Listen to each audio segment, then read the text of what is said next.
스스로 답을 찾는 수학 공부법의 저자, 대치세정학원에서 수학을 가르치는 정진우입니다.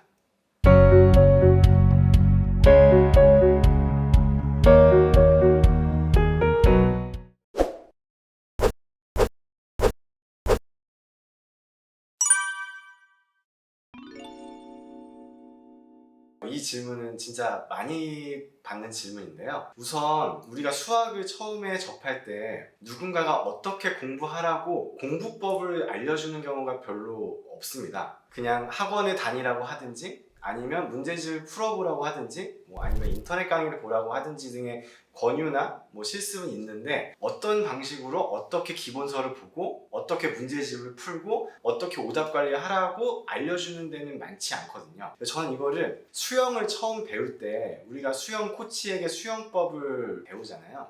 호흡은 어떻게 하고 팔 돌리기는 어떻게 하고 이렇게 수영을 배우듯이 수학도 올바르게 공부법을 먼저 배운 다음에 열심히 노력을 해야 효율적으로 성과를 낼 수 있다, 이렇게 이야기를 드리고 있습니다.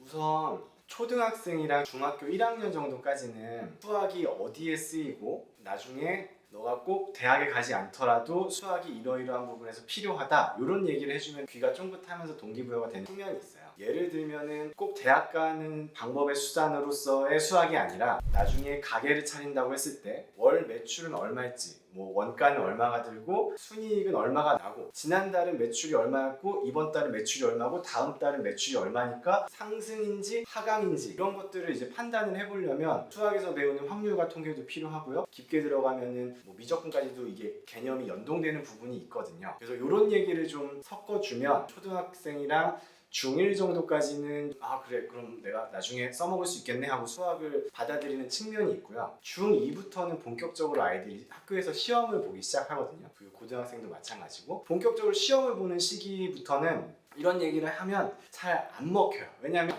그래 나중에 잘 써먹는다는 거는 알겠는데 근데 막상 이제 학교에서 수학을 배우고 시험을 봤는데 점수가 잘 나오지 않는다 하면은 아이들이 좌절하는 경우가 많거든요. 그래서 동기부여를 확실하게 해주려면 점수가 나와야 됩니다. 중2부터는 학교 시험 점수가 잘 나와야 스스로 동기부여를 받으면서 더 열심히 해나갈 수가 있습니다.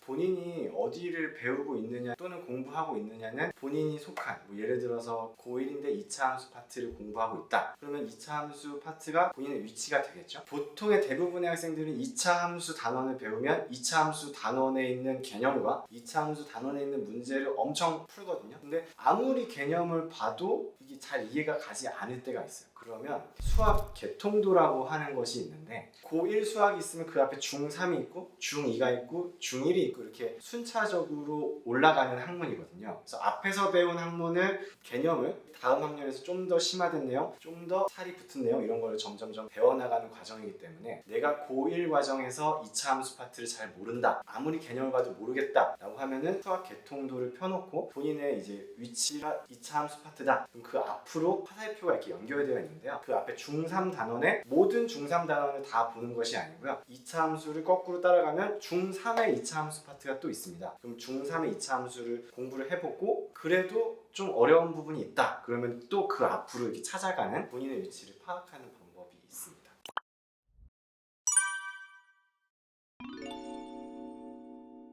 수학 개통도라고 인터넷에 치면 나오는 것들도 있고요. 아니면 제가 운영하는 네이버 카페에 무료로 공개해 놓은 PDF 파일도 있고요. 인터넷으로 검색하면 수학 개통도로 여러 가지를 이제 찾아보실 수 있습니다. 같이 보는 거는 의미가 없을 것 같고요. 일단 개통도를 초등학교, 중학교, 고등학교 순서대로 학년별로 각 학년에 맞는 대단원별로 이렇게 나눠놓은 개통도가 보기 좋습니다. 왜냐면은 본인이 지금 고1에 어느 단원을 공부하고 있는데 그럼 이거를 어디를 찾아봐야 되는지를 확인하려고 개통도가 필요한 거거든요. 고1 부분에 2차 함수 단원을 공부하고 있는데 그걸 잘 모르겠다, 아무리 그 부분을 봐도 어렵다, 그러면 이제 중3 단원 가서 2차 방정식 부분을 보고요. 2차 방정식 부분을 봤는데 이것도 잘 모르겠다, 그러면 중1의 1차 방정식을 봐야 되고요. 어떤 친구들은 개통도를 거꾸로 따라가다 보면은 구멍난 개념을 좀 메꿀 수가 있거든요. 고1 학생이었는데 중3 거를 이제 찾아봐서 여기를 공부해보자 라고 했는데 그게 안 됐어요. 그래서 2차 방정식 안 되고 1차 방정식을 했는데 방정식의 개념을 잘 모르더라고요. 그래서 방정식의 개념을 알려줬는데 그래도 또 이해가 안 된다고 해서 또 앞을 갔더니 다항식의 연산을 모르는 이런 경우가 있었거든요. 심지어는 타고 가서 정말 구멍이 심한 아이들은 초등학교 5학년 통분부터 시작하는 경우도 있습니다. 그래서 개통도는 이렇게 본인이 속한 단원, 그리고 앞단원, 화살표를 거꾸로 이렇게 가면서 확인을 메꿀 수가 있겠습니다. 오해하면 안 되는 부분이 초등학교로 돌아가서 초등학교 내용을 전부 다 하는 게 아니고요. 고등학생인데 이제 뭐 단원별로 테스트를 본다든지 본인의 실력을 확인한 다음에 구멍이 어딘지를 판단을 하고요. 그거에 맞는 개통도를 거꾸로 따라가서 초등학생 부분, 뭐 약수와 배수, 아니면 뭐 소인수 분해 이런 특정 단원만 이제 구멍을 메꾸는 식으로 공부를 하는 게 효율적이었습니다.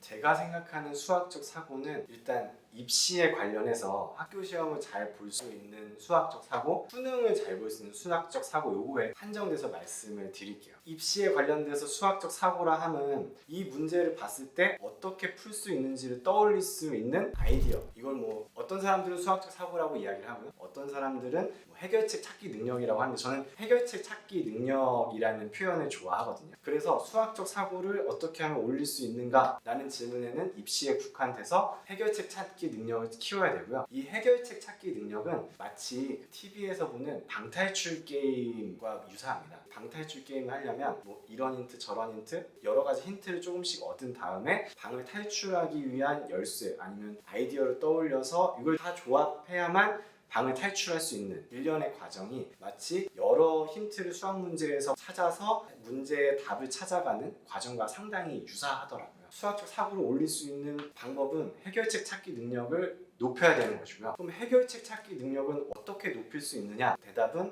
올바른 개념을 공부하고요. 그 다음에 개념을 다 공부했으면 그 개념에 맞는 여러 기본적인 유형 문제들을 또 풀어보고요. 그리고 유형 문제들을 쭉 풀어봤으면 맞은 문제 틀린 문제 이렇게 분간이 될 텐데 틀린 문제를 꼭 다시 풀어봐야 됩니다. 당연히 틀렸을 당시에는 다시 풀어보거든요. 근데 그게 한 달, 두 달 후에 그 문제를 다시 풀어보는 학생은 엄청 적어요. 왜냐하면 새로운 학원, 새로운 진도에 새로운 숙제를 많이 해야 되기 때문에 예전에 풀었던 문제를 오답을 다시 안 하는 경우가 많거든요. 그래서 오답 부분도 꼭 신경을 써줘야 되고요. 개념 공부하고 유형 연습하고 오답 관리하고 그 다음에 뭐 학교 시험을 대비한다 그러면 기출문제 풀어야 되고요. 수능을 대비한다 그러면 수능 기출문제 풀어야 되고요. 마찬가지로 오답 관리를 열심히 하면 그러면 해결책 찾기 능력이 높아져서 수학적 사고 능력을 높일 수 있다. 이렇게 생각을 하고 있습니다.